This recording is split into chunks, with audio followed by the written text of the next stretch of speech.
Nagdamo ko kahapon. Pati na po. Makalat yung likod namin. Aking saging.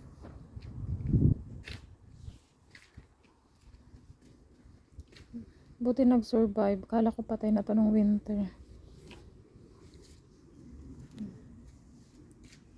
Wala na ako masyadong halaman ngayong taon kasi hindi na ako masyadong nagtanim. Wala din ako mga gulay.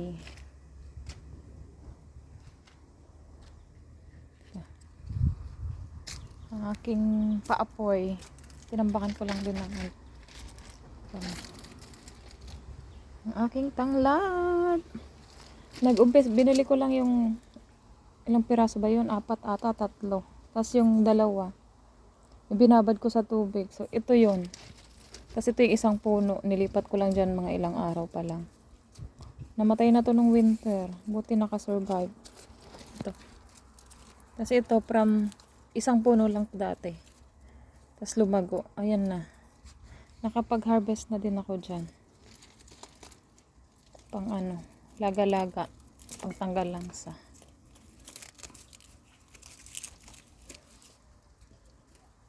Yan, diba ang dami na. Laging nagsusurvive. Pang ano na to? Pang 4 ng taon.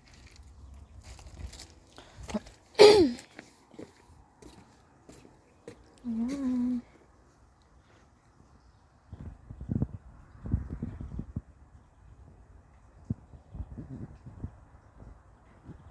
Ayan, ito din. Ang liit nito nung winter. Kasi maliit lang. Ayan, dumago na. Mga putol na sanga. Pag humahangin na malakas, pinagpupulot ko para gawing fire. Ito ang aming tambak. Ang panglinis sa garden. Tapos imbakan ng mga kahoy. Wala na ako masyadong tanim ngayong taon.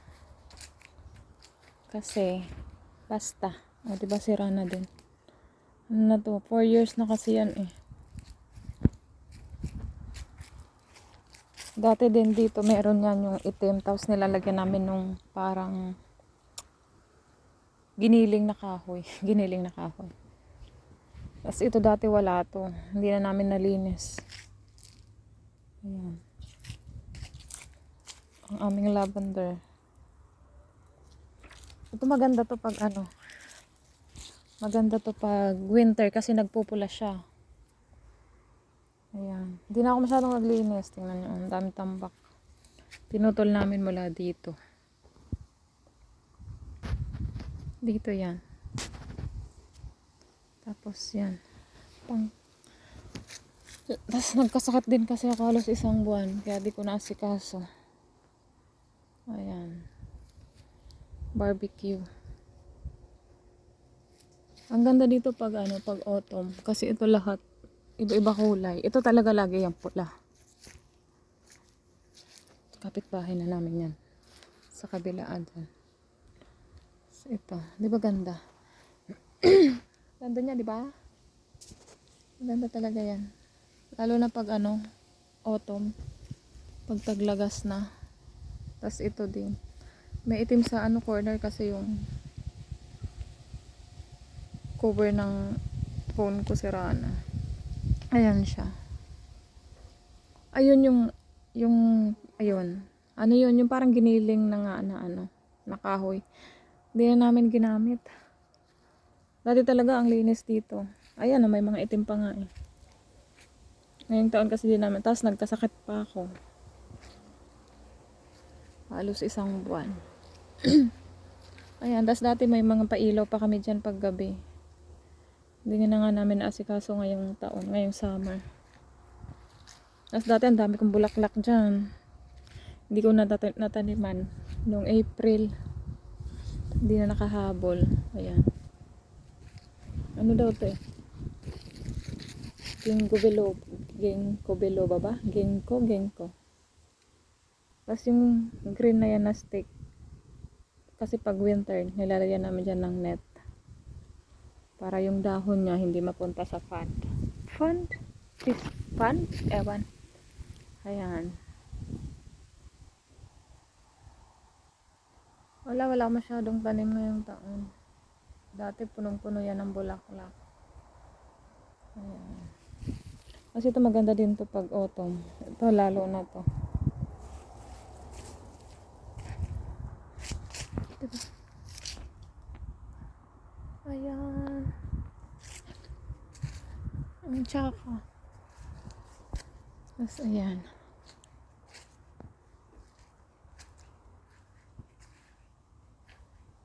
Last year dinamuhan ko dyan lahat. Ngayon konti lang. Hindi ko na asikaso. Ayun pa namin bato. Ayan. Dati may mga saging pa ako dito. 2 puno ng saging dyan. Namamatay kasi pag winter.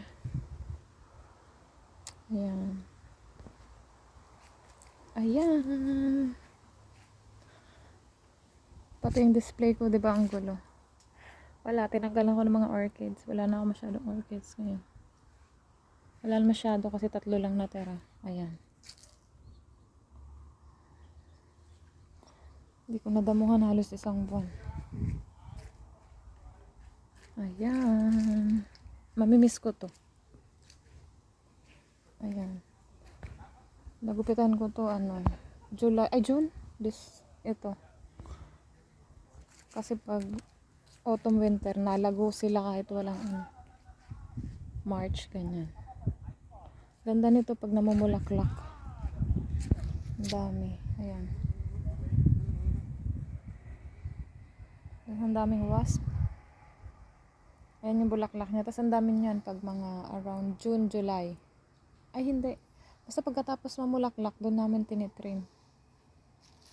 Ako pala. Ayan. Dati ganda nito. Kaso tinubuan siya ng mga ano ba to? Lumot. Diyan. Wala na yung mga bulaklak ko dyan. Tapos ito. Ang ganda nito pag pag spring. Pink to na bulaklak. Tapos sa isang beses lang siya na mamulaklak. Ito bulaklak niya na to next year. Ito siya. Ito yung mga nakaraang bulaklak niya. Dapat tinatanggal mo to para madami siyang bulaklak sa susunod na taon. Tinanggalan ko na to yung iba kasi di ko abot. Ayan o. Halos wala. Ayan. Teka lang, pakita ko sa inyo paano ba yan. Ay, wala. Natanggalan ko na kasi to halos eh. Ito siya. Ay, ito. Wala na. Ayan. Maliwalas dito, ang ganda. Naririnig kayo kapitbahay namin. Diba? Ang puno. Mamimiss ko tong puno na to. Dati ang dami kong hibiscus dito. Ay, may saging ako. Tapos ito din, namumulaklak to pag spring lang. Wala na akong mga masyadong tanim. Isang buwan walang inuubo-ubo pa nga ako. Isang buwan walang linis. Ayan. Ito yung strawberry ko. Wala na. Matamis to. May bungas. Yung mga bunga di ko nakain. Halos kasi nga halos 1 buwan ako nagkasakit. Ayan. Ito kasi kinakain, pink to. Kinakain to ng snail. Tapos ito, nakalimutan ko na kung ano to kung kalamansi ba to o lemon. Mula lang to sa seed. Pinatubo ko 3 years ago. Buti na survive siya pag winter kasi nga pinapasok lang namin. Tapos yung mga ganito, nilalagay ko din sa ilalim niya. Para diyan na din siya mabulok. Diba? Ito. Natapon yung ayun yun ayun. Tapos natapon. Usually dito yan. Kaso nga nalaglag. Kaya nilagay ko muna doon.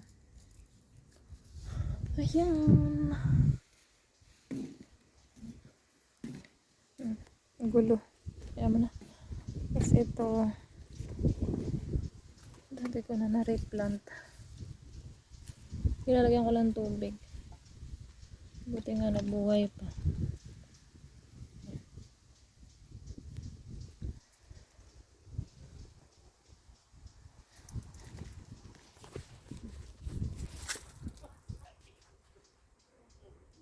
Mas maganda ganyan, diba?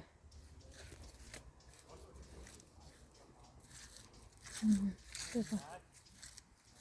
Ayun yung view. Tapos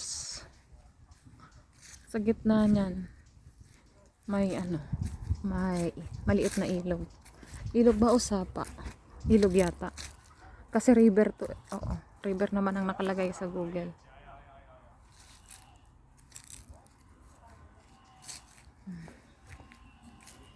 Ayan na. Kala mo wala kang kakapitbahay. Pero meron. Ayan, mamimiss ko tong view na to. Basta malalaman niya sa mga susunod na panahon bakit ko to mamimiss. Ayan.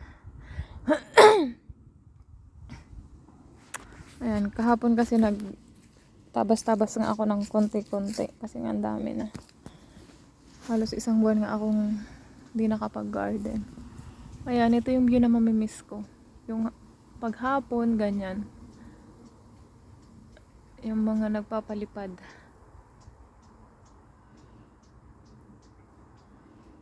Kita nyo ba? Ayan, ganda diba? Kala mo nasa kagubatan. Pero may mga kapitbahay kami. Ayan, sa harapan.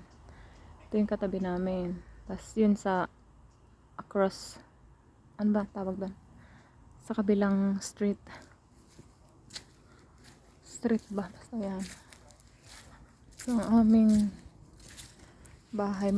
Luma na to. Ano pa to tinayo? Early 1970. Pati yung mga bahay sa katabi. Yung mga puno. Mas matatanda pa sa akin. Ito mas matanda pa to sa akin. Halos kasi kasabayan tong tinanim to. Kasabayan ng bahay. So 40 plus years old na to. Tama ba? Pati to. Ito dati ang lago nito.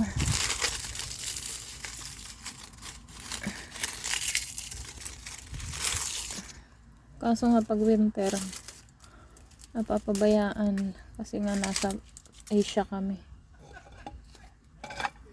Wala na. Binamo na. Isang buwan lang.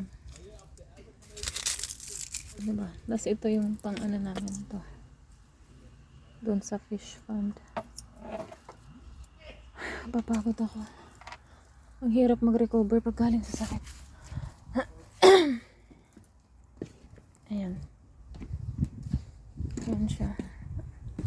Lumago na din to kasi hindi nga namin naputulan. This year. Dapat yan tinitrim. Wala na. Hindi mo makita mga bulaklak. Ang dami niyang bulaklak. Sa ilalim. Ayan. May isda dyan. Iisang isda. Ewan ko kung nandyan pa. Kasi yung then may mga ibon dito. Minsan nandito kinukuha yung isda. Fish ko yun. Hindi ko mapakita. Walang bulaklak ata ngayon. Pero maraming bulaklak. Natabunan na lang ng dahon. Hindi ko na nadamuhan yun. Dati ang dami ko dyang mga tanim. May mga bulaklak iba't iba. Ngayon wala na. Daldal ko na. Ay, bye bye. Miss ko talaga to. Lalo tong din na to. Ganda dito eh. Tapos dati ito pag lalo na to pag namulaklak. Tsaka yun. Ito na lang bulaklak ko ngayon dito. Dati meron ako nitong light pink tapos white. Ayun yung puti. Hindi siya namulaklak this year. Pakita ko sa inyo, makalat yung winter garden. Pagpasensyahan. Ito siya. Namulaklak to madami, kaso naulanan. Ayan. Pati dito sa winter garden, di ko manaasikaso. Sa lupa to, kanina, diba? Tapos ito, tumubo lang tong coriander na to. Kasi yung lupa na to, sinalin ko lang dito. Di ko alam kung mandarinin to o ano. Orange. Mandarin yata. Ito, nabili namin to. Di ko na matanda. Wala na nabili namin. Ito o yung isa. Pero yeah. Basta may dalawa akong pinatubo. Yan. Isa lang bulaklak. Mada ito mga bulaklak to noon. Kaso naulanan. Ito lang nag-survive. Di ko alam kung makakasurvive pa. Ito. Ito. Lagi itong namamatay pag winter. Buti. Buti na bubuhay nga siya. Uli. Pero maliit yan dati. Laki niyan. Ganun. Ito yung isa kong bougainvillea. Kala. Ang dumi ng ano namin. Kasi nga 1 month akong hindi nakapaglinis. Pagpasensyahan. Ayan. Mga bakal-bakal yan. Diba? Ganda. Pati upuan ko ang gulo. Yan yun. Ganyan talaga. Bye-bye na. Bye!